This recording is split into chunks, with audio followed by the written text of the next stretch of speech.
Une théorie développée par des fans de la licence Pokémon prétend qu'une grande guerre a décimé une partie de la population avant le début de la série animée.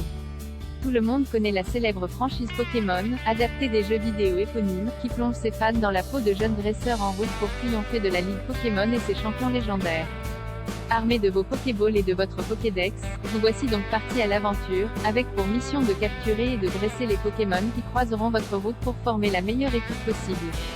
S'adressant aux grands comme aux petits, la saga, déclinée en jeux vidéo, séries d'animation, mangas, et une multitude de produits dérivés, est la franchise la plus lucrative de tous les temps, avec un chiffre d'affaires estimé à plus de 110 milliards de dollars, soit l'équivalent du CA combiné des franchises Star Wars et des studios Marvel. La Grande Guerre Pokémon. Au fil du temps, de nombreuses théories ont vu le jour autour de la série.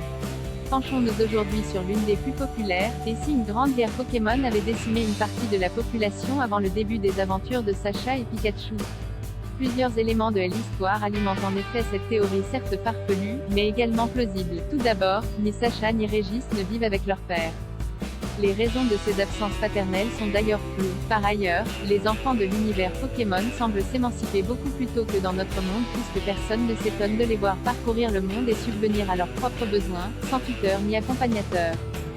Les villes du monde Pokémon, particulièrement dans la région de Kanto, version bleue, rouge et jaune, reposent sur des architectures similaires, avec un nombre peu élevé d'immeubles et d'habitations comme si celles-ci avaient été reconstruites à la va-vite, suite à des bombardements ravageurs. Troisième indice, le Major Bob. Avant d'affronter Sacha, le champion de l'arène de Carmin-sur-Mer, spécialisé dans les Pokémon de type électrique, révèle avoir été sauvé par ces créatures durant la guerre, sans préciser la nature du conflit en question. Le Memory Dex fourni aux joueurs précise par ailleurs que Bob était pilote d'avion de chasse avant de devenir champion d'arène. Notons également que la connaissance des Pokémon n'est pas universelle. Ainsi, en dehors de quelques experts, la plupart des habitants ignorent des faits pourtant basiques concernant les créatures, ainsi qu'un certain nombre d'espèces n'apparaissant pas dans leur région. Tout laisse donc à penser que l'existence même des Pokémon est relativement récente. Certains avancent même que les Pokémon ont été créés par la Team Rocket.